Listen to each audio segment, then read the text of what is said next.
All right, this is for Jesse. Ladies and gentlemen, give it up for Matt Cornelison. All right. There you go, Jesse. That was for you. I got you. All right. Well, hey, guys. Thank you so much for taking some time and joining me here for the How to Create Awesomely Fun Videos to Boost Your Marketing. My name is Matt Cornelison, and I am a storyteller, a video producer, and a marketer, and I do those things together, combined, to help my clients. And what I'd like to do today is I'd like to give you guys a little bit of background into the types of the work that we do, and hopefully share a unique perspective on how you might think a little bit differently about video content for marketing purposes. I want to talk a little bit about our process and walk you guys through, there's some stuff you have to do to make sure you get the most out of your investment here. So the planning process, budgeting, some examples of budgets and things like that you might want to consider if you're deciding to work with somebody else, right? And then I'm going to share some examples of work. So this is a seminar about video, so I'm going to play some videos. Imagine that, right? So hopefully it'll be fun, and I want you guys to be able to walk away with, think of this as a buffet. Hopefully you guys can walk away with 2 to 3 things that you can go home and do, whether it's a tool, it's a new idea, a frame of reference for how to plan for videos. Hopefully you guys are going to walk away with something like that. So does that sound like a plan? Yeah. Are you guys, how are you feeling now on day 2, halfway through the day? What is the vibe? Are you guys feeling good and loose and excited? Yeah? Or is it kind of oh my God, I'm hungover and this is really hard? There was 50-50. Okay, good. So we'll try to get the energy up a little bit here. So a little story about us. So just a little bit of background. So I run a company called Fun Guy Media, and we essentially are a video storytelling company. We work a lot of times with larger Fortune 500 brands, companies like Harley Davidson, Grainger, the U.S. government, Cushman & Wakefield. A lot of times they're on the larger side, and we use storytelling to help them make meaningful connections to the people that they serve. We also work with some smaller companies too, and we work with entrepreneurs because everybody kind of needs that same need. Everybody needs this tool, but hopefully I can bring some of that expertise in some of the ways that we're doing things with these other companies to you guys. And before I started this company about 2 years ago, I was a creative director for an agency for about 12 years in Chicago. And before that, I went to school to be a filmmaker. And before that, I spent most of my time in my childhood trying to entertain my parents, making jokes and making really silly videos. Every year for my birthday, my mom would rent one of those huge VHS recording cameras that were this big, before you had your phone. And we'd rent it, and it would be I was this small, so the camera was this big, and I was twice the size of me. And we would make joke commercials for fake products like the Little Brother Blaster, which is just a Nerf gun to shoot your little brother and pick on him, and he's never let me down, or never let me live it down. But all that to say that I really like doing this stuff. This is actually me and my little brother. That's him doing a really cool karate move, and that's me probably about ready to kick him in the face. I don't know. But the point is that I would probably be doing this if people didn't pay me to do it. It's my passion. It's what I love doing, and hopefully I'll get to keep doing it. I've gotten lucky enough to create a company, a small group of people. These are the fun guys and fun gals that I work with, and these are producers, editors, animators, social media experts, and there's a couple of us here in this group that you guys have probably met. So there's Ashley Pettit over there. Say hi, Ashley. She's our production coordinator. Fun fact about Ashley, she used to be the stage manager for Hamilton, the play. No big deal. Jeff Perlman over there, give it up for that guy behind the camera on the ones and twos. One of the best directors of photography that I've worked with in the city of Chicago, and all that to say that I'm lucky enough to be surrounded by this amazing talent and to have them here hanging out with you guys today. So what I'd like to do now is give you guys a little bit of a sense of our work. So I'm going to just play a reel to give you like a breadth of the types of stuff that we create, to give you a little bit of a point of reference, and we'll keep talking. So cue that video.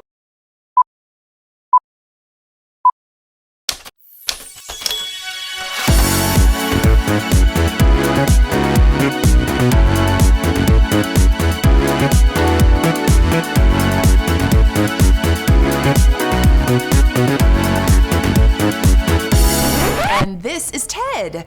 He handles my shipping and receiving. Chief Head of Security at your service. The Bike Spike. Access to local law enforcement, helping you place your steed back between your thighs. Protect your ride. Spike your bike. Turns out, NPR, nonprofit, did not have the budget for 100 monkeys. So in the end, we kind of had to improvise with the idea.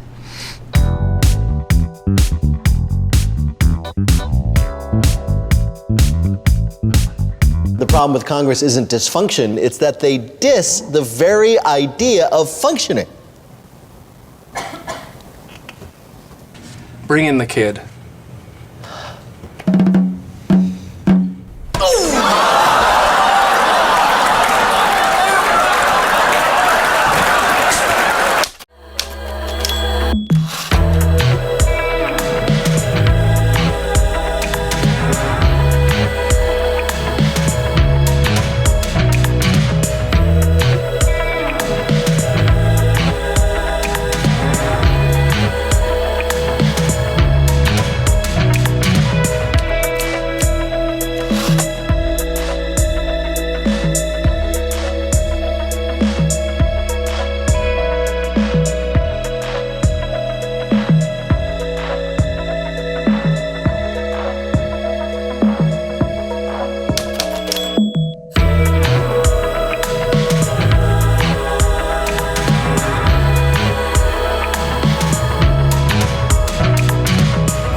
Hopefully that gives you guys kind of a broad stroke of the different types of stuff that we've done.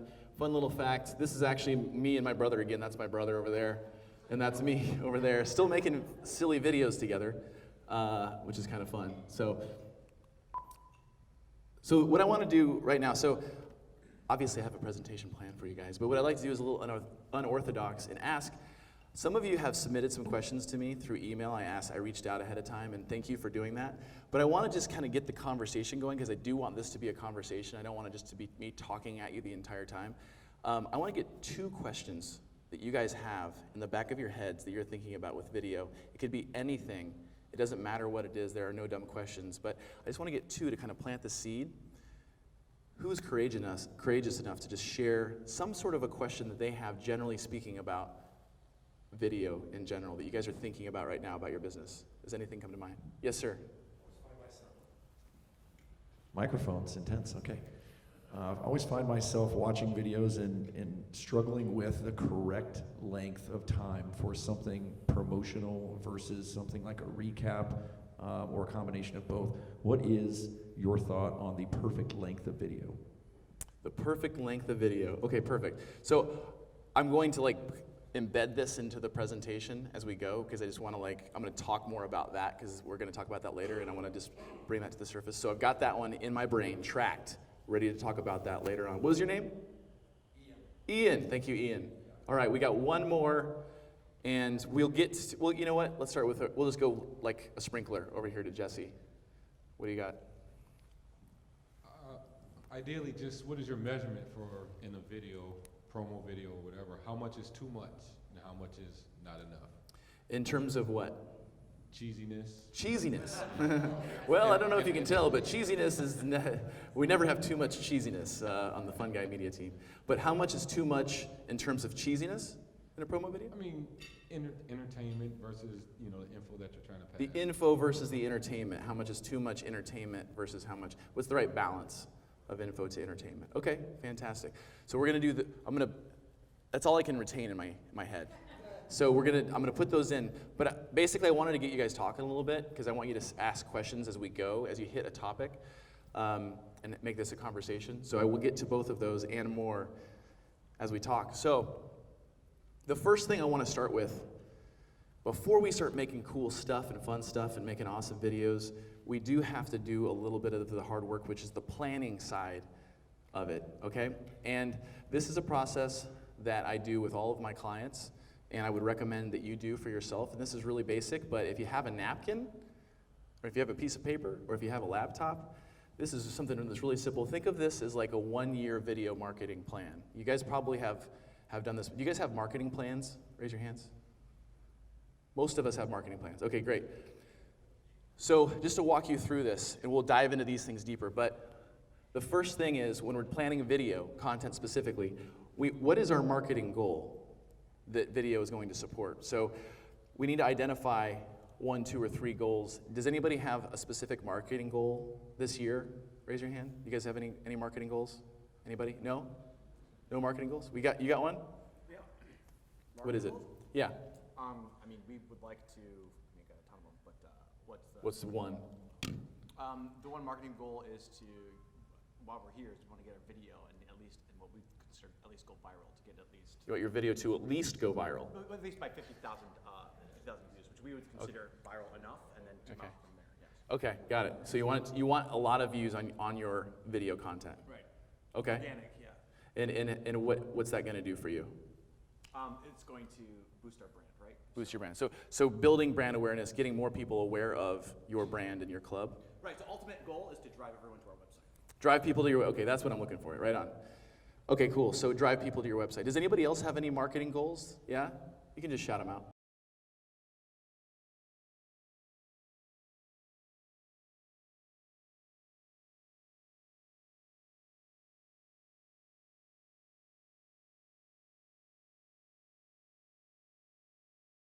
So build culture around it, build community around your club so that they feel like they're a part of it, right? And so content is going to be one of the ways that you're going to drive people to that. Okay, so building culture, building your brand. We got another one?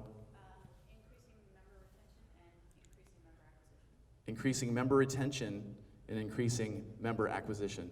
And just because, just so I understand, acquisition versus retention is keeping them, acquisition is getting them in the first place. Keeping them and getting them by paying more. Got it. Doing more.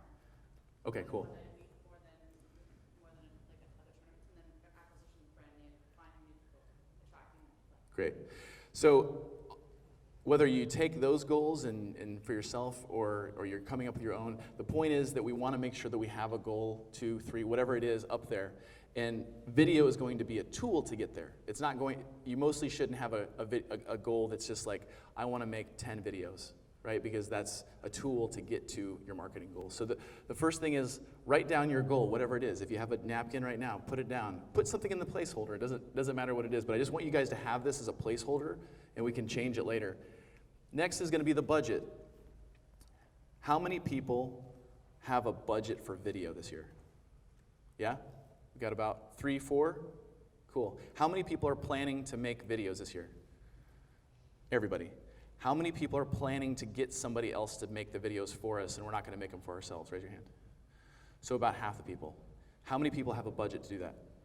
See where I'm going with it? So what I want to make sure that you do is before you start making stuff is we're going to have a goal in mind that we want to support with video. We want to have a budget in mind that we want to use towards video specifically, and then we can get to that actual video content. And this is a really quick exercise. I'm not saying like we should create this huge strategy and take, a half day off site to go do this. I just want you guys to be thinking about these questions before you start making stuff.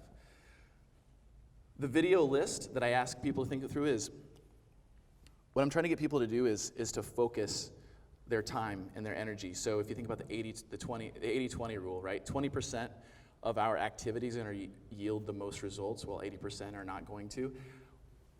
We might not have, if we have a budget for $3,000, for example, or if maybe we have a budget for $30,000, whatever it is, if we have a budget for $3,000 and we want to make 5 videos to support 5 different events promotionally, for example, that's going to help us choose which event is the most important, right? That's going to help us prioritize which event to focus on. So for example, if we know that this one event is going to be the biggest event that's going to drive all the traffic and we want to focus on that, then we might want to put our budget into that event, and we might leave the last 3 or 4 events as something to do by ourselves in terms of creating the video. The last thing that I want you guys to think through is how we'll share it. So do you guys know when you make a video, I know that you guys run ad campaigns, but do you guys know when you make a video where it's going to go and who's going to see it? Raise your hand if you do.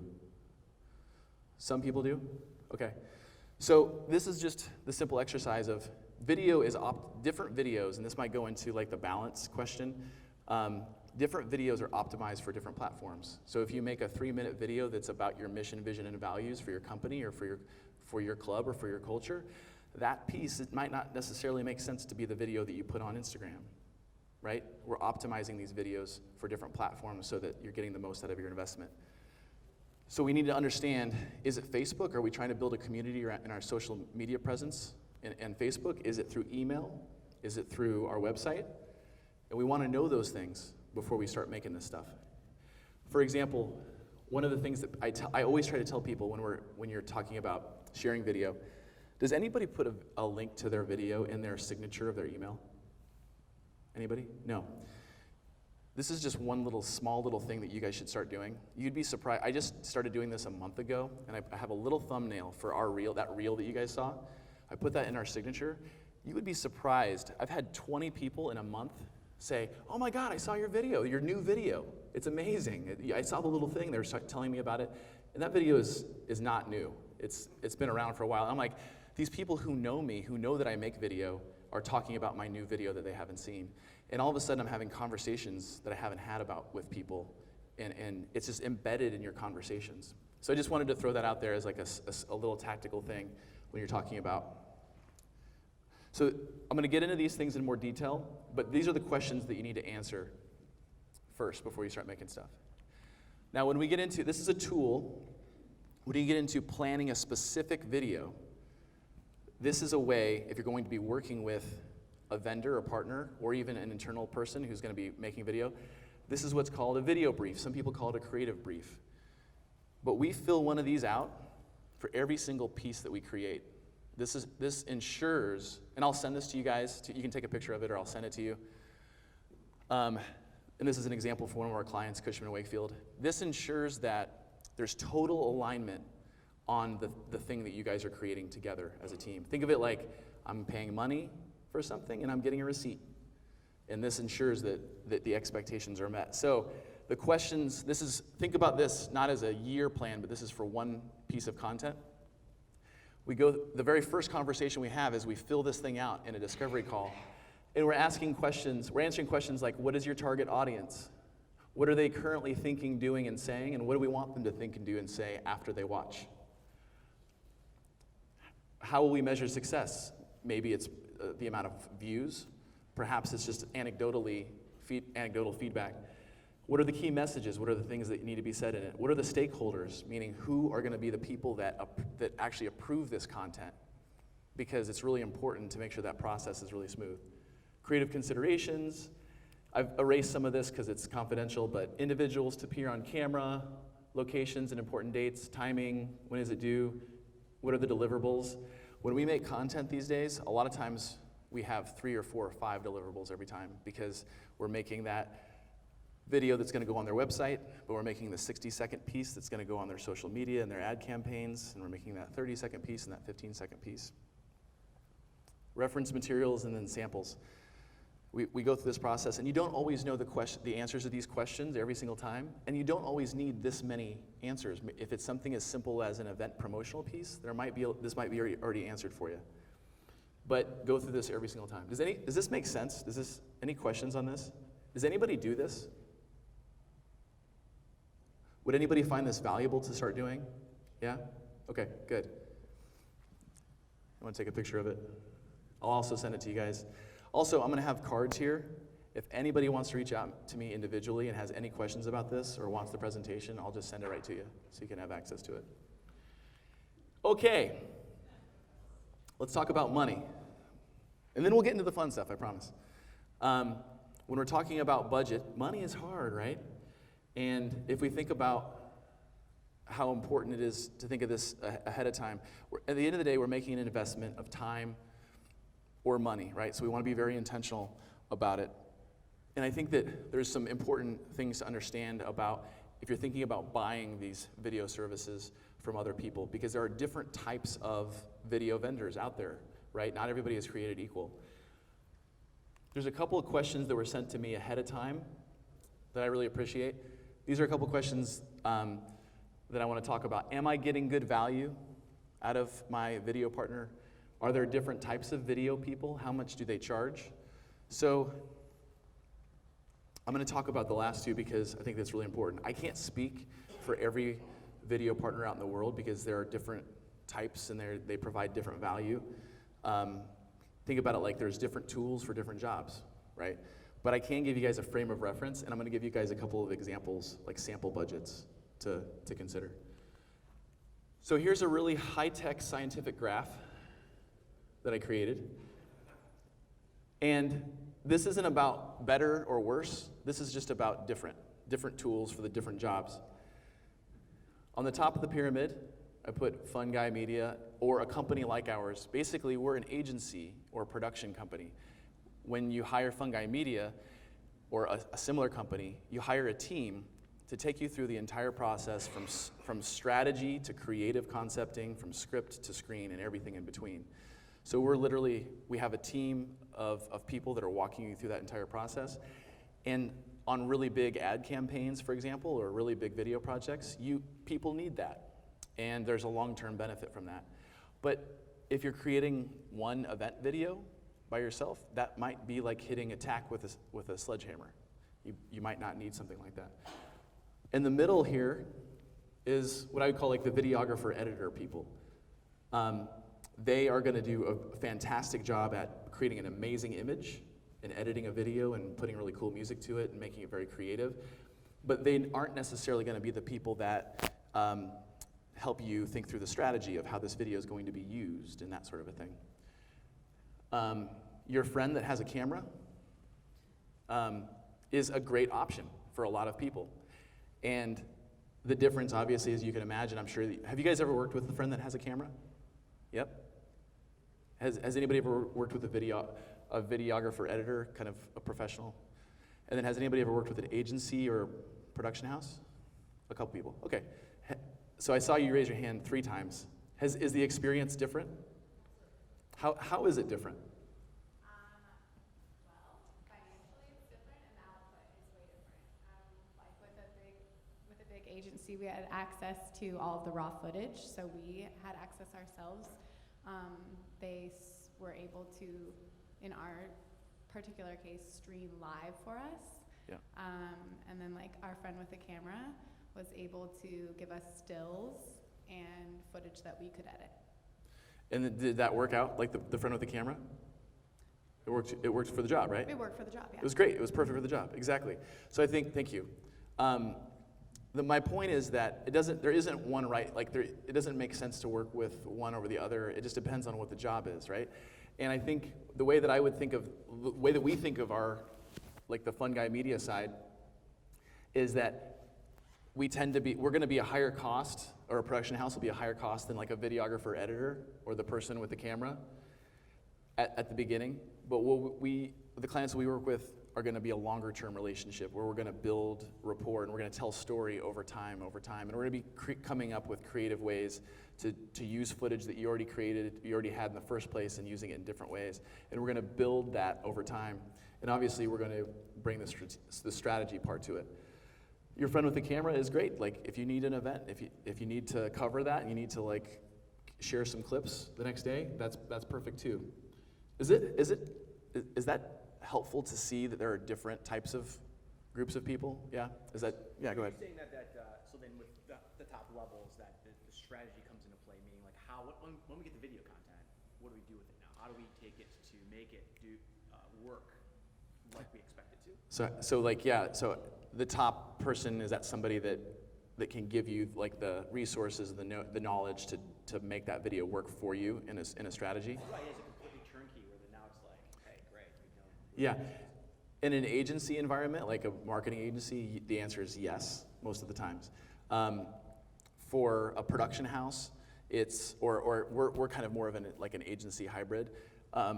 You're going to basically have a strategy. So like we'll help sort of like tell you like you should create 3 ads and you should create videos. You should do 2 videos, and we're going to A/B test the first ad, and then you're going to do launch the very first ad, on this date, and the second one on this date, and then you're going to see which one did better, and then we're going to put all our money into the second one because it did better.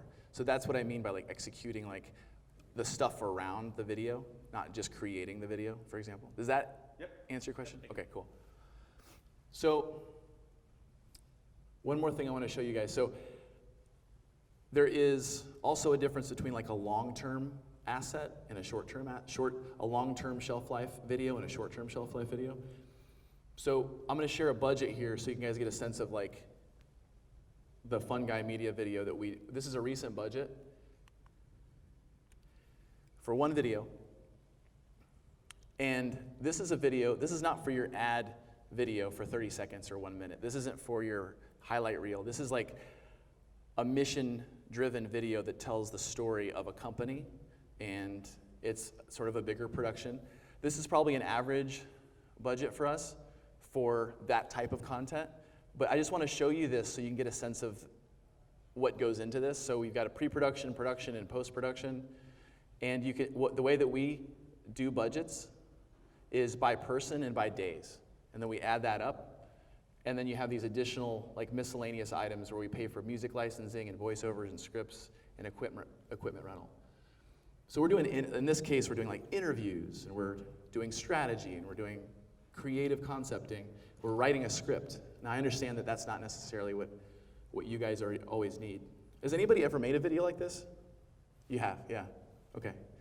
Is that process familiar? Okay, cool. Does anybody need to make a video? Price aside, is anybody planning to make a video like this ever? Maybe, yeah, 1, 2, okay. Think of that as what I would call a long shelf life video. This is an asset that the plan isn't to promote an event once in time. This is something that you're going to use for years down the road, right? To build culture, to build brand. When we make these videos, we split them up into pieces. We cut them and dice them up, and we share them in social media. We put them on a website. You put paid advertisement against it, that sort of a thing. Question? Something like that, as the years go by, can you update content within that? Yeah, and make sure that if you're going to work with a partner or a vendor, make sure that's in the contract. So the question was, can you update it over time? Not every agency or production house is going to say yes to that, but you can ask them to put that in the contract, and they should. But the answer should be yes, because if you make a piece where it's being told by the people of your organization, and what if somebody leaves, right? That culture shift might be different, so you need to update it, or something. You might want to shoot some new footage 3 years or 4 years from now and use that, right? So just make sure it's really clear. Number one, that it will be able to be updated. You want to give them like some set of years, like in the next 3 years, we'll be able to update this video.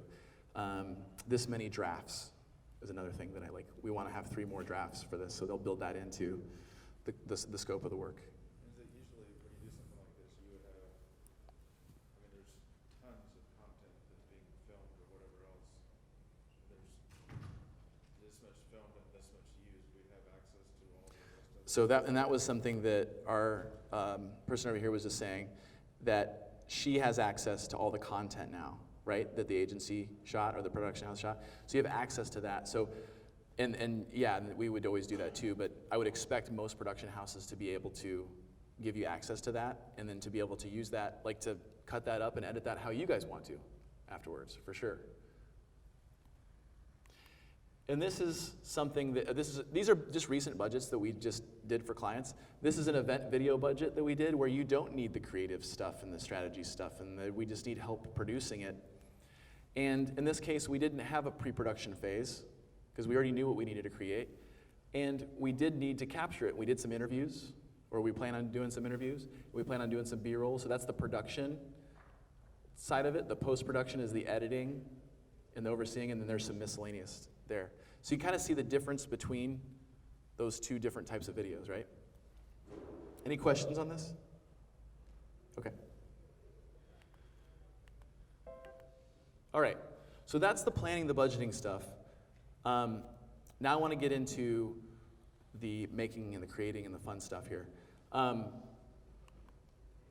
When you guys think about what makes a video an awesome, fun video, what comes to mind to describe it? I'm just curious what is in your head when you think about what makes a good video. Can anybody raise their hand? And makes you laugh, okay? A wow factor. It's succinct. It's succinct, so the information has to come through clearly. So it has to be clear and it has to be succinct. Wow factor, yes. Original and fresh, I like it. Something that triggers a person, reminds them, almost feels like you're about to go play, like something that kind of captivates that feeling you feel right before you play. Ready for them to play. So trigger it, you watch the video and it triggers you so that you feel like, yeah, I'm ready to go play. Like whoever's watching wants to like, yeah, I want to get out on the field and rock this thing, okay? It invokes someone to share it. It evokes sharing. Okay, I like that. So I think that all of these things are the right things, and I don't think there really is a wrong answer to that question. But I do think that you want to. There's two outcomes that you want to be looking for. I think when there is a wow factor and it does trigger you, and it is creative and it's funny, that you're trying to create something that people would want to share. That is a result of those feelings and those things you're creating. The second thing, I think especially with your guys' group, is that if you can create something that helps build community, and I was talking to a couple of you about this before, something that helps people connect with each other, I think then we're really talking about. It's not just something that looks cool, but it's something that brings people together. And that's what you guys do so well, is build this community. And that's why I love sort of being a part of this experience with you, because that's what I believe in too. So I think that everything that you do should be something that you're striving for to be shareable and that helps build a sense of community. And I want to give you guys some examples of what that could look like. So I'm going to call out the KC Crew team, because I kind of audited your guys' content and I looked at some of your stuff. And I'm going to show some examples of what I think is effective content, some of the things that you are already doing well and I would encourage you to do more of. And then I want to share some of examples to kind of think differently about that. So one is, first of all, I just went to their Facebook. I don't know if everybody does this, but I love that they're using the banner as an ad to promote a specific event in a specific moment in time, and they're swapping that out every single time. Like obviously, it's not live. I took the screen grab before. This is not a live feed. No, obviously this is before Valentine's Day. I took this screen grab and I looked at you guys' stuff. But they're using this it's really simple, but it's an effective use of the real estate. But what I wanted to call out though specifically was this interview series that they're doing, and then I would encourage people to think about doing this. Not every video. So some videos are going to have the wow factor, and some videos are going to inspire in a different way to be shareable. What really works about a series like this, what they're doing is they're interviewing people in their community. Is that right, Brian? Interviewing people in their community. Sometimes it's sponsors, sometimes it's companies that they really like, sometimes it's the players. And they're doing these deep dive. Yeah. Always a participant. Okay, great. So, and what works really well about this, and this is why people do podcasts, is you're creating a personal connection with a person, and every time you make a video like this, that person's going to share it, and their family's going to share it, and their friends are going to share it, and you're not going to go viral doing that, but you will go what we call fungal, for lack of a better word. It's about peer-to-peer connection, right? And not every video tool that you're making has to go make you famous. It doesn't have to go viral. The point is you're trying to build community, and content and video specifically, when you tell really compelling personal stories, can help you do that. You're trying to build community in person, but you're also trying to build community online. And by having these sit-down conversations, it's different than a really cool highlight reel that just has your face in it for like 1 split second. People love seeing themselves in the video, but this is a personal connection and a personal story. And when you can use collaboration as a way to create content, that's going to be really powerful for your content. I want to give you guys an example of something that we do. It's very similar to that. We've created a lot of the companies that we work for. A lot of the people that hire us are chief marketing officers of companies or the head of marketing. And we created a talk show very similar to that called Water Cooler TV. And I'm just the host, and I ask fun questions and silly questions. And what it is basically, it's number one, creating content that I think that my audience is going to share with their friends. But the second thing is, it's an excuse for outreach, just like a podcast is. This show gives me an excuse to go talk to people that I can't talk to right now, because sometimes it's really hard to do a cold call and start hitting up people randomly. But if you have a podcast or a show like this, a video series like this, similar to the one that the Casey crew has, and I don't know if you guys, is anybody else creating an interview show or has one or a podcast? Okay, a couple people.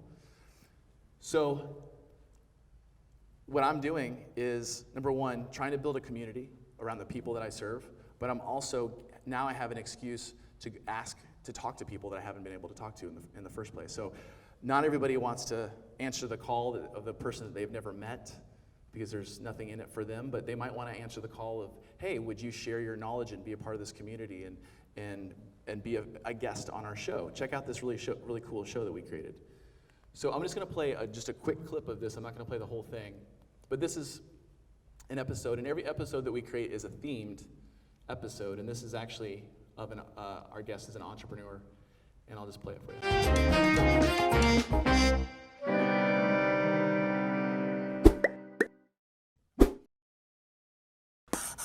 Hey! Hi! It's Liz! It's not. Oh, it's not. Rebecca! It's so good. Matt! What's up? No, that's my name. It's one more time. Just one more. Jill. Jill! Jill. It's so good Hi. to see you. How you doing? I'm good. How are you, Matt? I knew your name. How you doing? Oh, is this Josh? And you want some water? Hi. Tell me about Founding Moms. I run the Founding Moms, which is a collective of offline meetups or masterminds and an online community, all for mom entrepreneurs around the world. So how do I become part of that community? If you could get pregnant, and we will celebrate you as a new mom. Just over 12,000 members at this point.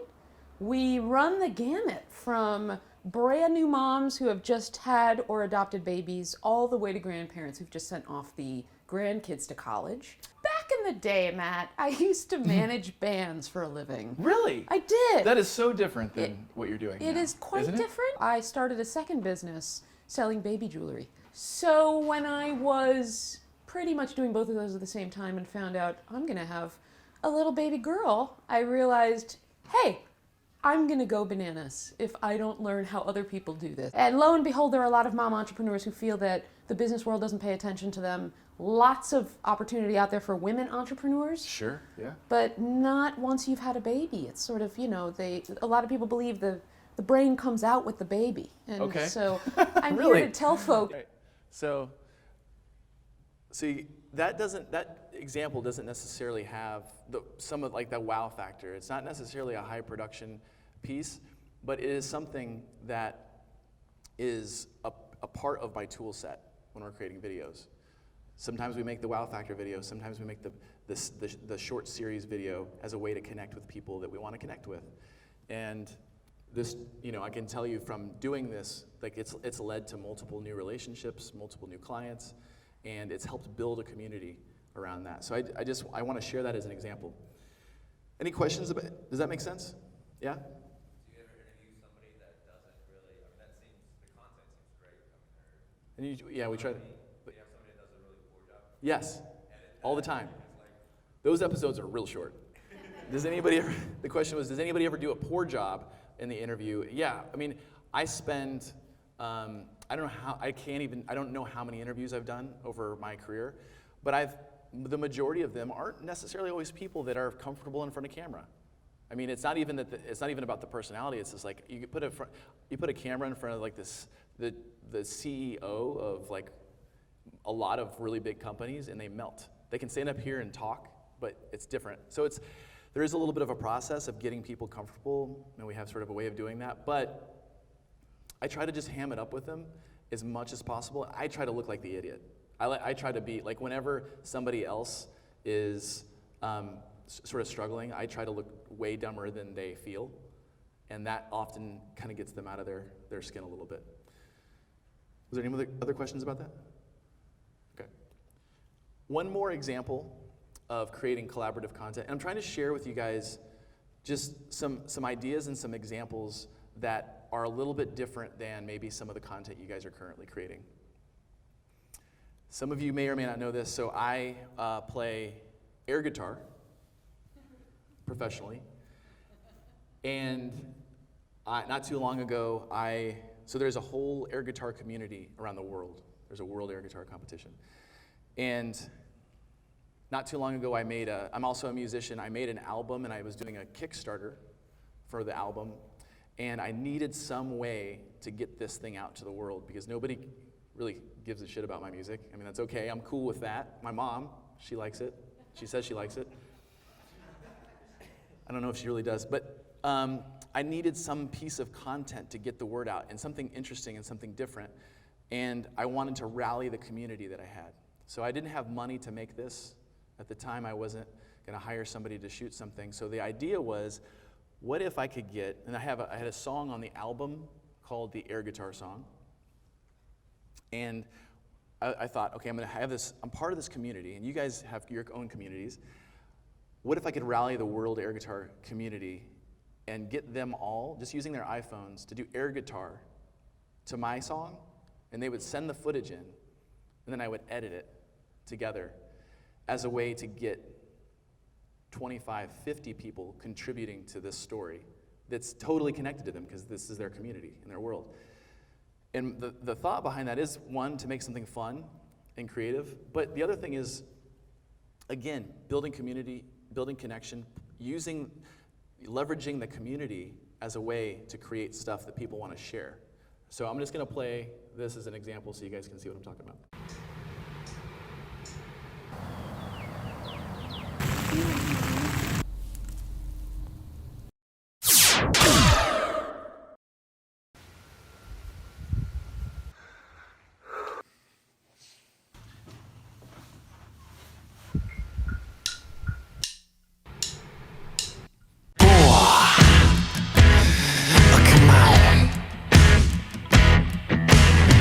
And I left my baby for another girl, took my air guitar to see the world. Oh, so much easier to stow away on a big jet plane. When we hit the stage, it was all the rage, like a nuclear bomb blowing out of space. Oh, check it out, here's a taste. Give it to 'em.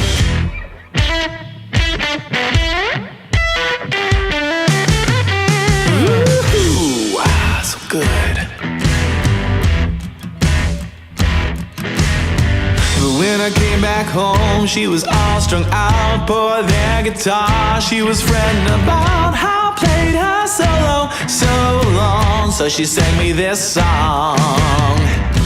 We used to rock and roll, we used to rock and roll together, but now we rock and roll to never. You and me, we're done.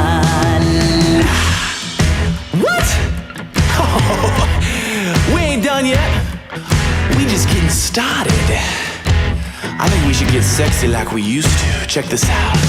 So I picked her up at the pickup, laid it down for you to lick up, yeah.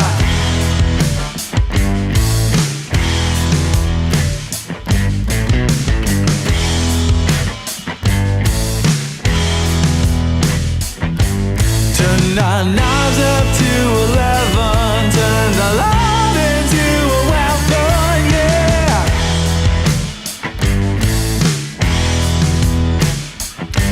From your neck down to your your body, have control, and I'm feeling naughty. This ain't pretend, just try it, 'cause I pick you, nothing else will do. We can rock and roll, we can rock and roll together. We can rock and roll forever, you and me. We can rock. I don't have to play the whole thing, but you get the idea. So one little thing about that, first of all, the Kansas City folks. So that's do you know who Mean Moline is? Okay, he's from Kansas City, and he is a world air guitar champion. You ought to consider having him come out to one of your events and do a little halftime. I guarantee you, if you want to reach out to any air guitarist, they will do that for free. I promise you. They want exposure. What? Mean Moline, Kansas City, air guitarist. Yeah, very ridiculous. And I just want to say that this is obviously, there's no information I'm communicating to people, right? Like, somebody was asking earlier about, like, what's the right balance between entertainment or cheesiness? This is full cheese, clearly. 100% cheese, and then some. And whenever we're doing a campaign, we have this mixture of videos that are, think about like the top of the funnel, middle of the funnel, and bottom of the funnel when it comes to a marketing funnel. The top of the funnel is that brand awareness, attract stuff, where you want to just hook people's attention and get them to notice you and see that thing and be like, holy cow, that's amazing, or that's awesome. You want them to feel something. You don't necessarily need them to come away with specific information. The middle of the funnel is where you start to talk about yourself, because they've become aware of you, and now they're interested in learning more, and that's where you're going from awareness to attract. And then the bottom of the funnel is where you're answering those final questions. You guys might know this, but you're answering those final questions to make that sale or have them sign up for the event or that whatever. And we have videos that help you go through that whole funnel. So this is a very tiny little marketing campaign because it's just for an album, but we might have a video like this at the top of the funnel to just create something that people would want to share in the community that already exists, right? And then we might have something in the middle of the funnel that is more informational, that tells you about the company or about the club or about whatever we're trying to get them to do. And then we would have some sort of an ad that is basically like, boom, this has happened, this is how much it costs, that sort of a thing. So that's how we think about content. Sometimes it makes sense to have it be total cheese. Sometimes it's a 50-50. Sometimes it's all info, all in. And I timed this, obviously, with an album release, but also with the World Air Guitar Competition. So they had a music video festival, and they played this in Oulu, Finland is where the World Air Guitar Competition is. And they played this as part of it. So I was very intentional about the timing. One more thing I want to just call out that I think that's something that Casey Crew is doing a really good job of is they're curating content. Brian, I don't know, do you know if did you guys shoot this video? Do you know anything about this? Okay. You didn't shoot it? Okay. Yeah, that's what I thought. So this is just a quick clip of somebody's phone. This is from when the Chiefs won the Super Bowl, and Patrick Mahomes was throwing a beer and he caught it and looked really sweet and he chugged it and everybody went nuts. And this is like a 15-second video, and it's not all about views, but if you just take a look at this video compared to some of the other videos, this video has 3 times, 4 times the amount of views that some of the other videos do. And the point is that there's a time and a place for a video like this when it's just curating. Think of it like a DJ. DJs don't always play their own songs, but they're creating a vibe. So there's a reason why you might want to bring in content like that just to kind of create your vibe on your social media. And just reposting videos like this is a great way to do that. And it gets, it just kind of adds to the mix. So I'm gonna play this example. Not every video has to be a cheesy ham fest. We can also tell stories about our people and about the people that are in our organization. I just want to show this as an example from the Sport and Social Club from Toronto. What I love about this is they're kind of making these little mini documentaries, for lack of a better word, about their people as a way to highlight them. And again, I think that this is a really effective way to tell stories, but also create shareable content and build community. So I'm going to play a quick clip of this. And this is from the series, what's the series called again?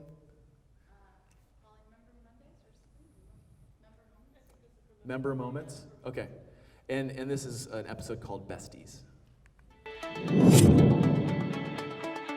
So we met at camp a lot of years ago, and turns out a lot of our camp friends live in Toronto, so we made a team. I think that it's just given us sort of like a venue to be able to come together weekly and be able to, first of all, socialize and see each other, but also be active together. Yeah. So, yeah, it's great. It definitely helps. I mean, as everyone starts working, your schedules get so busy, so just to have something in the calendar is awesome. Yeah, and we play twice a week together, so we're going to play another Frisbee team as well. And before we started playing Frisbee, we maybe would see each other maybe once a month, maybe even less than that, and now we're seeing each other twice a week, so it's pretty great. Just join a team, like put yourself out there. Everyone, especially I find in Ultimate Frisbee is super welcoming, so yeah, just sign up and you'll have a great time. Yeah, I think we've had people come just like subs that aren't part of our team, and they've sometimes just like joined our team and become part of our little community team. So just sub for a team, join a team. As an individual, find other friends. I think it's really great. Cool. So I just share that as an example, and I want to go to, I think telling stories about your people is a really great way to make an emotional connection. Somebody was asking about length earlier. What's the right length when it comes to video? So this is where it gets to, you have to understand the different platforms and how they work. Because if you're talking about social media, the algorithms on social media promote your content based off of the amount, they're basically trying to get your audience to stay on as long as possible. So like, for example, YouTube, there's a certain type of content that you would want to create for YouTube. Content like this might not necessarily get a lot of views on YouTube, but this might work really good for Facebook. But on YouTube, people are making 10-minute videos, 15-minute videos, doing like live streams, and they're getting like crazy amounts of views and crazy amounts of watch time. Because YouTube is a search engine, and people are looking for specific things on YouTube, like how to do something. So you wouldn't necessarily create a story about your club, about one of your people for YouTube specifically, but you might create a video that's a how to build a stronger membership or build a stronger attendance, for example, and interview people and have them talk about it. So length is different because people have a different capacity and expectation on YouTube. On Instagram, if you're, you guys might know this, but for a typical post, it's a 60-second limit, right? But on your website, people have a little bit of a different expectation there. Usually it's about a 2 to 3 minute window before people start dropping off, like historically. And it's getting shorter and shorter. So it used to be 3 minutes, and now it's closer to 2 minutes. Who asked about the length? Does that make sense? Or is there any more to that you're curious about lengthwise? Yeah. I assume that changes too based upon your goal, what you're trying to, Yeah, and so to your point, so yeah, the length for the different uses. So if you're making a Facebook ad or an Instagram, you have to make it fit the box that they gave you, right? It has to be 60 seconds or less. In some of those cases, 30 seconds or less. But when we're creating a video and we're thinking about either a campaign or we're telling a story across a whole organization, we might create the 3-minute piece, the 2 to 3 minute piece that's that mission, vision, values video that tells the story of the organization. We might spin off 3 to 4 people story pieces that are 60 seconds long that can be more applicable to Facebook and Instagram and different social media platforms. And so I think it starts with where is it going to end up, and it goes back to that plan, which is where will your people engage with this most? Do you have more of a community on Facebook? Do people actually go to your website? Are you trying to get them to go to your website? So it's totally based off of where it's going to end up. And then, did I see a question over here? You said 2 to 3 minutes on the website, but it seems like Facebook, at least on our stats, 5 seconds is the biggest, then it drops off from there. And what kind of videos are you making? Just like mini promotional Yeah. type videos that are maybe 15, 30 seconds. But according to Facebook and Instagram, all that stats, it's 5 seconds Yeah. and then gone. 5 seconds and then gone, yeah. Because people are doing this, right? Like they're scrolling through there really fast. I mean, I'll tell you that I've had a very different experience than the 5-second thing, because when it comes to like promotional content, it's like, is it an event, for example? Is it like, yeah, promoting a specific league or that sort of a thing? Because when people are on Facebook and they're looking at their feed, I think what's happening more and more is they're starting to tune out the promotional content, like the stuff that's selling at me and that's talking about your service or your thing.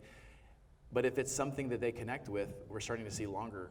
So we're starting to see longer watch times for stories like that when it's about people that we know in our community. We're starting to see longer watch times with just like that top of the funnel content, like a music video about air guitar, like because it's cheesy and it's fun and it's entertaining. On Facebook. And so I think that it comes down to the type of content that you're creating and relative to the platform. If it's an ad, then yeah, like you're not gonna get people's attention for like you want them to know about this is happening, and they don't wanna watch anything if it's not engaging them at their level. Is there any other questions about that? Yeah. Before that, rectangle, square, or vertical. Rectangle, square, vertical for social media. Yeah. Facebook in general, Instagram. Yeah. Square, Yeah. So I forget what the ratio is for the is it 4:5 on Facebook? I think is the taller ratio. I'm forgetting the numbers, but you could. I mean, this changes all the time, so like it's really hard to keep up with. But I usually stick with the square videos as a way to put it on Facebook and Instagram, because even though the results are better for the vertical videos for Facebook right now, it's another step to have to create more stuff, and people sometimes just don't have the time or the ability to do that. So I know we look at the guidelines all the time. Like right now, I know the Facebook algorithm is like you get longer watch times for the vertical one versus the square. And you also have to consider on Facebook that 85% of people don't watch, they don't listen to the audio. So that's another thing to consider. So there are all these little stats about Facebook and the algorithm and what it promotes.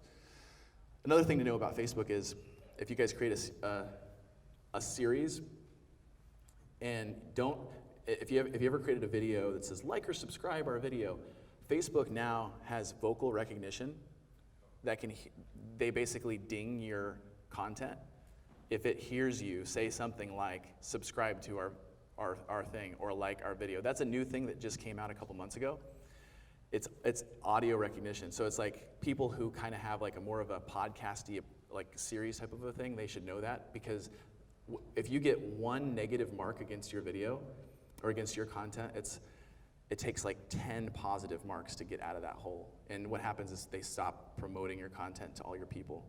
Do you guys know that on social? Yeah. What do you mean by that? So there's a rating system. There's a rating system.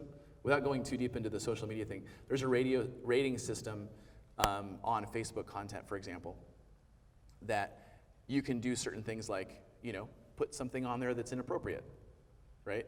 You can another thing that's a negative that you get a negative mark for is sort of too promotional content where you're saying like my thing, subscribe my thing to my thing. If you say that in the video and the voice recognition, it can give you a negative mark against your content. And what happens when you get more negative marks is you stop getting your content promoted to all of your people. Okay. And it's I don't quite get it either, but there's a whole thing, like you can like literally read the article about why they classify it that way. Yeah. Where is that article? It is on Facebook. Yeah. It's like every day, wherever they're changing. They put out like articles all the time about like here's what's the algorithm that's changing and that sort of thing.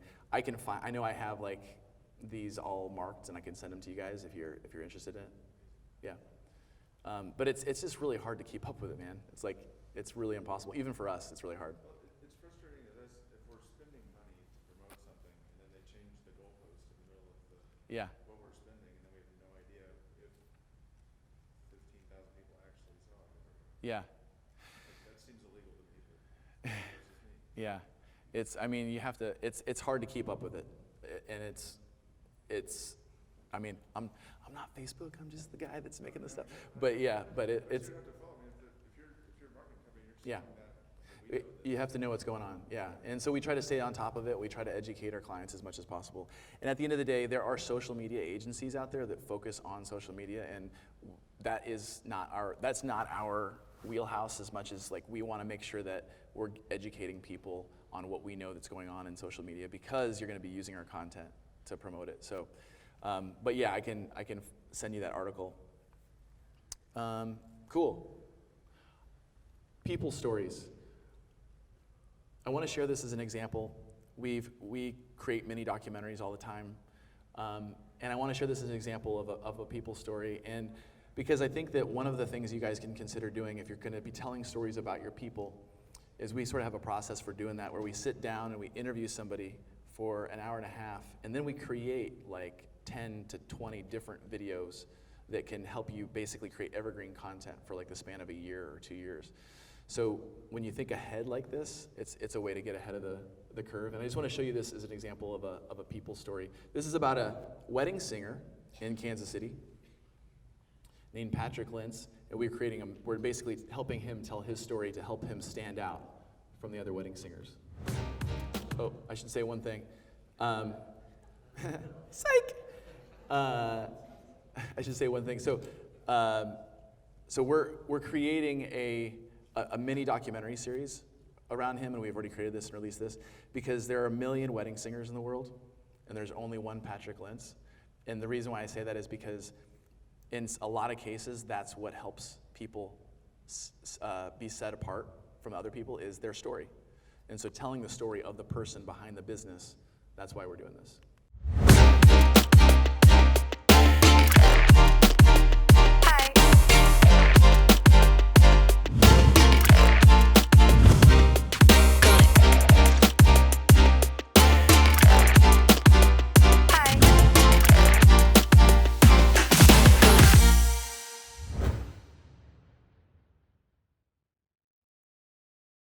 All right, I'm rolling, you're rolling. Here we go. So I was trying to make a demo to give to bars so I could just get a gig to make some money. Last night I met this girl, her name was December. She asked me if I would go to a room with her. Video was like a fairly new concept. Like the only people that had videos were like big bands, Aerosmith and Backstreet Boys, and people you saw on MTV and crap like that. And so we just decided like, hey, we'll make a couple live recordings of us. Pony, it's a song that Genuine wrote, super inappropriate. Definitely wasn't much thought that went into why I even picked that one. I think I'd already been singing it somewhere else maybe, and I just knew it. Well, I'm just a bachelor, looking for a partner. It might even been the first song I ever recorded as far as doing covers. Mike played the guitar and I sang on it. And then we put it to bed, and I made hundreds of recordings in between then, and 7 years later, I just get a random message from somebody on Facebook. And she's like, hey, you're going viral on Spotify. My response was like, what's Spotify? I looked up what Spotify was, and I found out that my song, it just got picked up on like an acoustic playlist with a bunch of other different artists that made acoustic covers on the viral Spotify chart of all music on their catalog. And I remember it was crazy because I remember Tech Nine put out a record that year, and it was literally like Tech Nine, number 7, Pat Lentz, 6 with Pony. My side is waiting, coming, jump on it, yeah, yeah. Well, jump on it, yeah, yeah.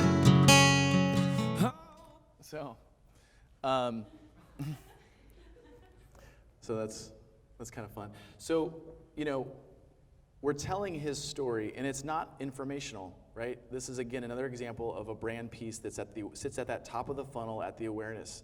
And this is a long shelf life documentary series that he's not using it for a specific event, right? He has other videos that he's using to promote those. But I think that what I'm trying to encourage people to think about is there is a mix that you need in terms of video content. And some of it is that brand awareness piece, that long shelf life piece, that thing that's gonna tell your story in a unique way and stand out from the other companies and clubs. And then there's gonna be pieces like this that I'm gonna show you that are really quick, like quick hit promotional pieces that help promote your events. This is, I want to show you this as an example because this is a promotional piece. This is a 60-second ad, your classic ad for social media. I did not get the arrow thing off the, it's like a fly landing. Okay. This, and I'm showing this as an example of, this is, when I showed you guys that tier of like the fun guy media, the video editor, and then the person that has a camera that if you give them a case of beer, they'll just make your video for you. This is me, I made this, and I was the person with the just give me a case of beer and I'll make it for you. Because I've played all of those roles, and so this is an example of something very DIY. If you don't have any cool content, if you don't have the cool drone shots and the cool slow motion shots and that kind of stuff, but you want to make a little something to promote, we created this for a yacht rock cruise event, the first time that they were doing this in Chicago, and I'll just hit play.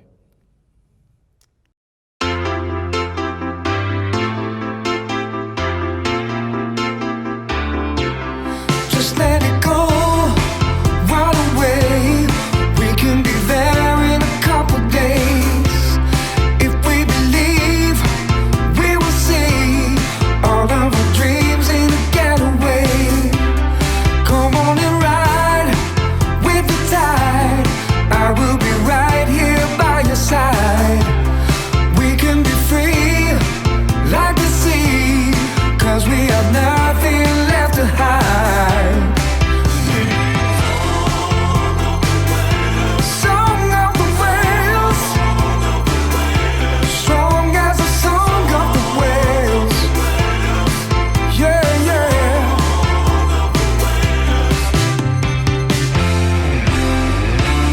Song of the whales. All right. So obviously, total cheese, all in, but we are trying to drive traffic to sign up and to get people to RSVP to this, right? So it was like 99% cheese. So we wanted it to stand out. We wanted it to be different than a lot of the other videos that are vying for the same attention for that day and for that event, right? We didn't have a budget. We just had somebody had a green screen and a video camera, me, and we had some goofy ideas. So we wanted to create something really simple. Any questions, thoughts? Was it dumb? Was it effective? Would you want to go to that party? Yeah, maybe. Some of you. Okay. I'm not going to play this right now because I think we're running a little low on time. I'm in a band called the Flavor Savers, and we're a joke rap band. And you want to play? Okay, I'll play a little bit of it. Okay, all right. I'll play a little bit of it. The example I want to show here is, again, I'm going back to this long shelf life, short shelf life content. We wrote a song, the theme song for a roller derby team in Chicago. So this is like a club. We wanted to create something that wasn't about a specific event or a moment in time. We wanted to create something that could last beyond any event, that could be used to promote their events any single time that they wanted to promote it, and it could be used for years to come. And so the idea was, okay, why don't we write a song about roller derby and make a really ridiculously goofy video about it. And the cool thing, that the effect is that even though it's really silly, is the roller derby people have a theme song now. And they connect around this, and it connects their community. And it's the silliest thing ever, but it's something that people shared around this community, right? So we're trying to create shareable content that people use and use and use for a long time. So I won't play the whole thing, but I'll give you guys a...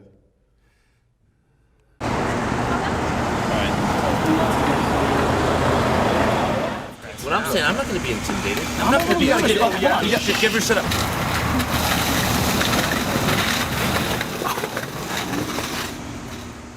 Ladies and gentlemen, welcome to the much anticipated roller derby match between Roller Girls Squad and veterans to the sport, The Outfit, and of course the sexiest dance, rap, disco, rock, and roll band in America, the Flavor Savers. Now of course The Outfit, very skilled team with a lot of experience. The Flavor Savers, on the other hand, have never put roller skates on their feet. They are the underdog and are not expected to score a single point in the match, but they seem to have a false sense of confidence, and sometimes that's all you need. Ladies and gentlemen, let's roll!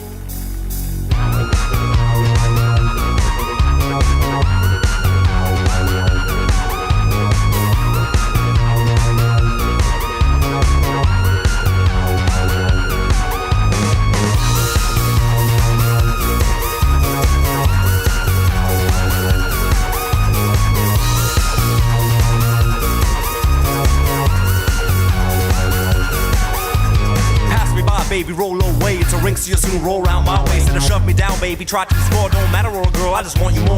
Roller girl from the windy city, so damn tough and you're so damn pretty. Excuse me, miss, but I can't stop staring. Turned on by all them pads you're wearing. R-O-L-L-E-R-G-I. All rev, you're so sexy. I said R-O-L-L-E-R-G-I. All rev, set me free. I said I like a roller girl who likes it tough. I said I like a roller girl who likes it rough. I said I like a roller girl who likes my stuff. I said I like a roller girl, now that's enough. Oh damn, you roller girl, it's the same. From the 9 to 4. Every time I look, she's always scaring the neighbors. Then she turns around and then the Flavor Savers. Hot damn, you roller girl, it's the same all day. From the 9 to 4. Every time I look, she's always scaring the neighbors. Then she turns around and then the Flavor Savers. Ladies and gentlemen, strange turn of events. The Flavor Savers have scored a point. The Roller Girls are not happy about this, not one bit. And it looks like, oh my God, they're gonna take the match to the streets. Let's follow the action. She's the baddest brought on broadband. But she's like dynamite in quicksand. She'll tear your effing heart out just like Mola Ram. Well, she's an angel with a skeleton hand. Nah.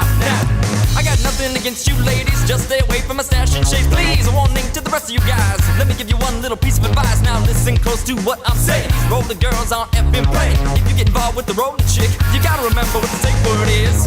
Hot damn, you roller girl, it's the same all day. From the 9 to 4. Every time I look, she's always scaring the neighbors. Then she turns around and then the Flavor Savers. Hot damn, you roller girl, it's the same all day. From the 9 to 4. Every time I look, she's always scaring the neighbors. Then she turns around and then the Flavor Savers.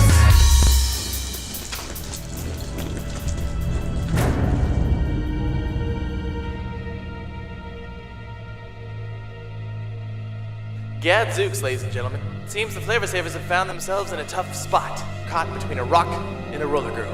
They're trapped. What are they gonna do? Let's watch. Wait a second, folks. The Flavor Savers aren't giving up yet. In my 2.5 weeks of announcing roller derby, I've never seen anything like this. It appears that they're going to have to dance their way out of this.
you get the idea. Okay. Sorry about that. So you could do that if you want. Not everybody wants to make a music video, but again, the point is like, what could you do in a fun, creative way to collaborate with somebody to make something a little different, something that people are going to share, something that's going to stand out. I do want to play a serious example. We are called Fun Guy Media. We do make silly stuff. We do make things. We try to make stuff that's different that people want to share. But we make some really emotional pieces as well. This is an example of a long shelf life video that is, instead of promoting the event itself, what we're trying to do is tell a story about the cause behind the event. So this is an event for a company that's about brushing dental hygiene for kids. But this is something that's not gonna just be like you can use it for longer than a year, for longer than 2 years, longer than 3 years. And I'm gonna play a little bit of it so you guys get a sample of it.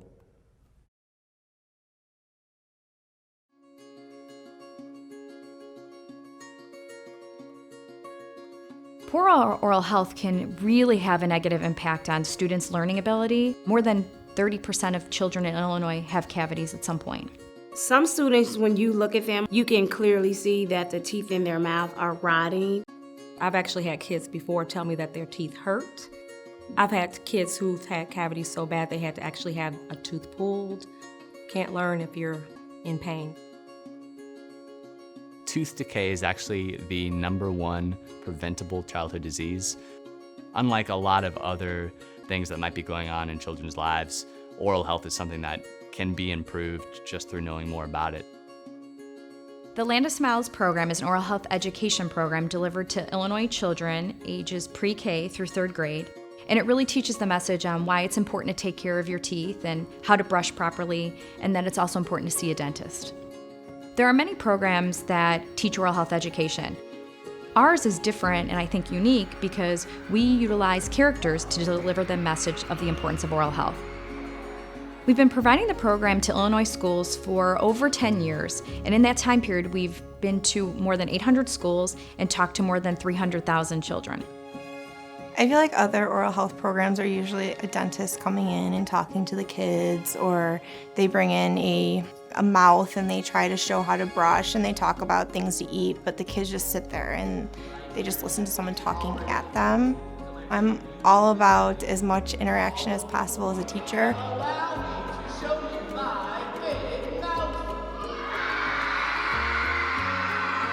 Well, I think it's a cool interactive show. The kids really like it. They love props and things. I noticed that my kids were laughing and they were having little conversations while the show was going on. Instead of just the kids saying, "Oh, that was fun," it was more of a conversation of talking about things that they saw. A lot of kids probably didn't even know what plaque was. So just that they were using that word was interesting and relating it to being bad. If we can provide that level of education in the schools to children, we know that children are getting some level of oral health education to hopefully take care of their teeth and to eliminate cavities. I think I was having more fun than the kids. I was trying to discreetly, like brush, so I loved it. Every time they see the show, they get really, really excited about keeping their teeth clean, and they get excited about the toothbrush and the toothpaste. And they're always super excited to see that a bag is given to them.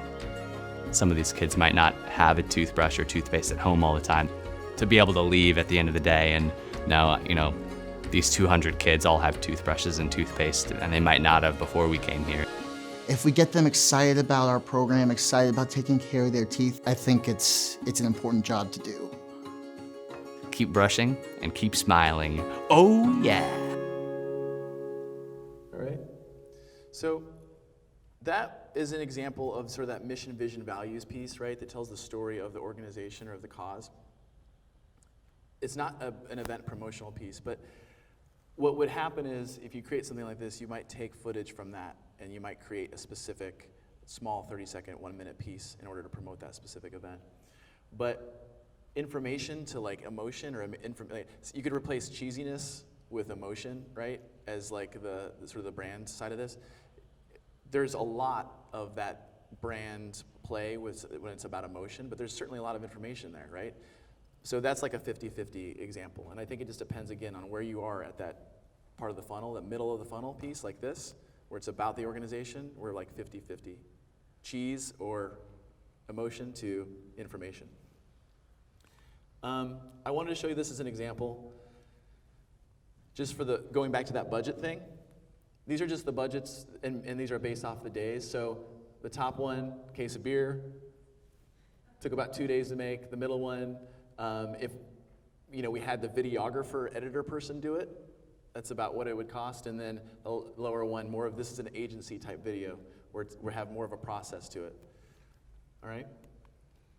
I'm going to come back to these. I'm going to come back to the internal stuff, Brian, because we're running out of time. So I'm going to come back to that in a second. One thing I did want to share with you guys really quick was a couple of tools that you might want to consider if you're doing this for yourself. So one of the tools that we use and we've been shooting with is this little Osmo. So this is a DIY tool, Osmo Pocket. Have you guys ever seen this before or ever heard of it? It's the people that make like the drones, or DJI. It's really cool because it's got the little gyro head on it, so it's got like face stabilization, and we do time lapses, we do all this really cool stuff. And you could make a really cool highlight reel just out of this little thing right here. We do interviews with this thing. On a lower budget scale, we do really cool time lapses, and I just want to show you an example of something we shot just yesterday with this guy here. It's just a shot of we did a couple of time lapses. We're going to integrate this into the video we're making for SSIA, but it does these little time lapses where it like literally you can program it to sweep across. This was the challenge yesterday. So we'll work this into our video and with some of the other professional stuff that we're creating. But I just want to show you as an example of what this little guy can do. It shoots 4K, and I would highly recommend if you're trying to do stuff on your own to consider that tool.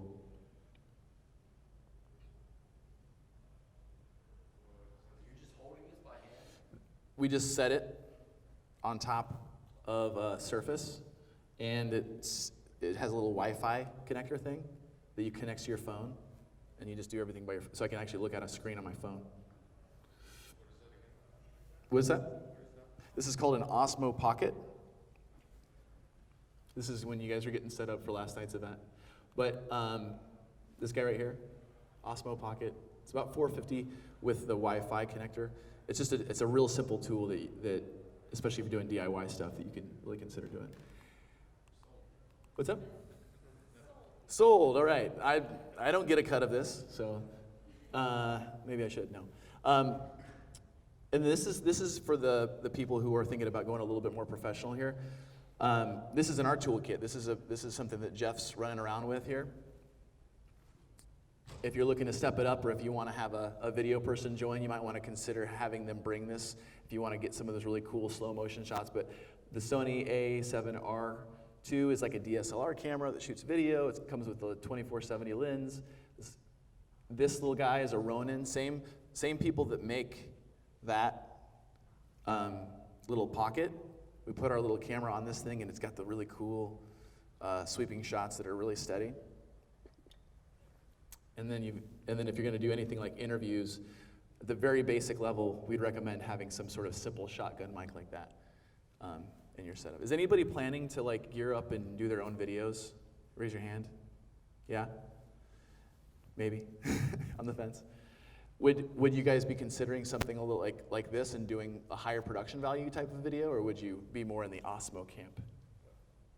So that was, I guess, one of the other things I was going to ask about. Is it becoming, people respond more to like an amateurish type shot, maybe? Or is it something super professional? Are people responding more to amateur versus super professional? I think that goes back to the your brand or the event that you're trying to create. If you are promoting a brand or an event that has luxury sponsorships and has really it's a high-end sort of event, I think people are going to expect a high-end video product to promote that event. And I think that it makes sense to have the professional looking video for something like that. I think if it's something silly like a yacht cruise, and even though, and there's some tongue-in-cheek to it, I think you can get away with it's kind of funny because it looks kind of bad.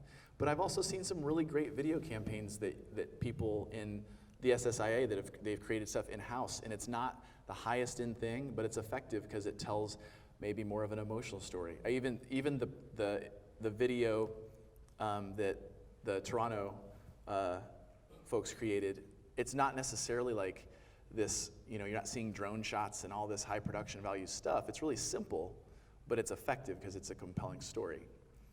So I think you have to figure out what is the brand, or what does the event call for, and then what does the production value need to be for that.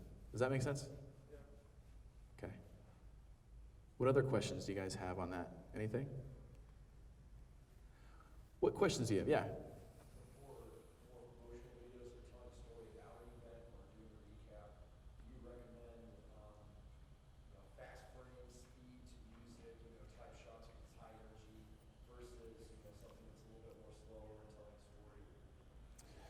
So do I recommend between like something high energy, fast cuts, fast frames versus something that's telling a story? Yeah. Yeah. So what I've seen a lot of, especially in this industry, is an event promotional piece that's a 60-second piece that you use for an ad campaign. And I think they're absolutely that the high energy, what you're trying to do is you're trying to here's the vibe that it's going to be, and here's the amount of energy that you're going to experience, right? And it's going to go back to that. It's going to trigger you to want to play, or it's going to trigger you to want to attend the social event or whatever it is. I think that is certainly effective, and that's going to continue to be effective.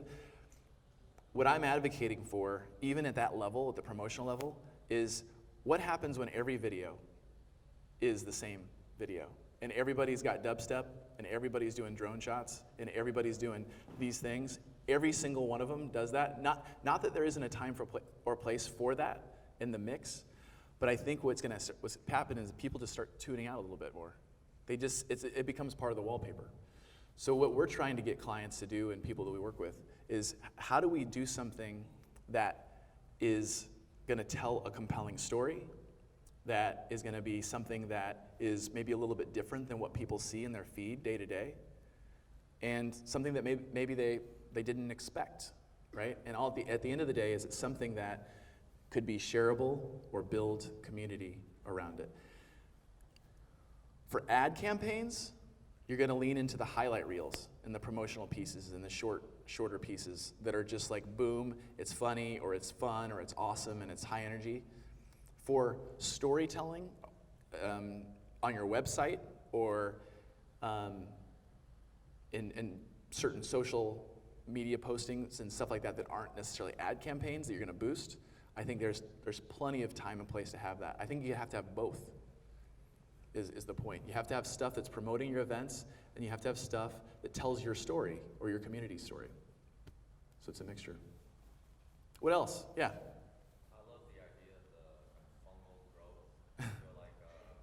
As gross as it is. Yeah.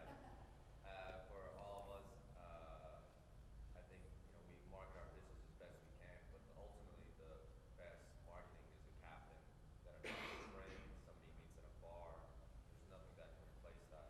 Yeah. Is there anything that you maybe think would be a way, content you can provide, the highlights of the captain, I guess, or things that would, it's funny, some people don't even know within their network of friends that they have all these soccer players or people who play sports, and it's not until you give them a tool or an experience or an event that information gets shared. Is there anything you think that might be conducive for that kind of growth?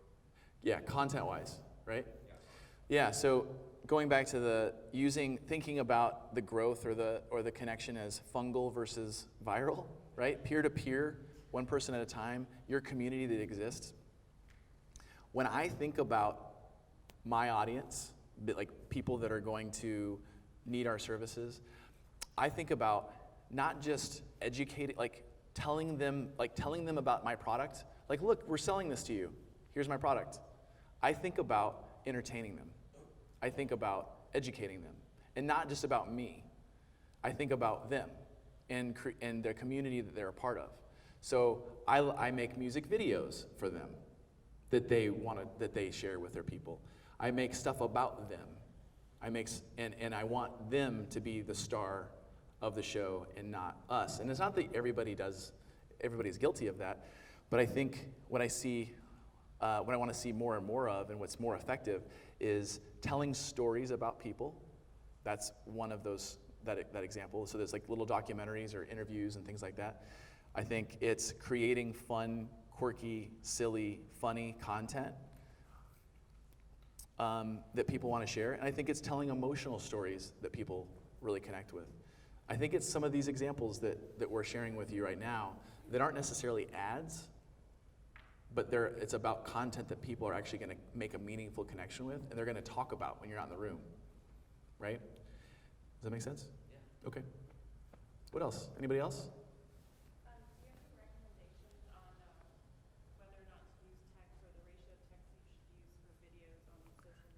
The ratio of text to videos on social media. I know that we've made recently, something's changed on Facebook, and I need to get that answer for you, because something's changed recently specifically on Facebook where we made a video that had too much text on it, and we're starting to get like 25% of our videos rejected, and we have to make it again and make it again. So something's changed recently, and so I don't have an answer for you. Yeah, and you're not the only one. A lot of people are having that problem right now, and that's something that actually has happened recently. There's been a change. So I don't know the ratio. All I know is that we're starting to like make videos with less text in it, and they're starting to get not get rejected now. So it's something that you have to be aware of. I don't know the exact ratio, but I'll find out. I'll let you know, because we need to know too. Any other final questions? Well, thank you all so very much. I really appreciate it.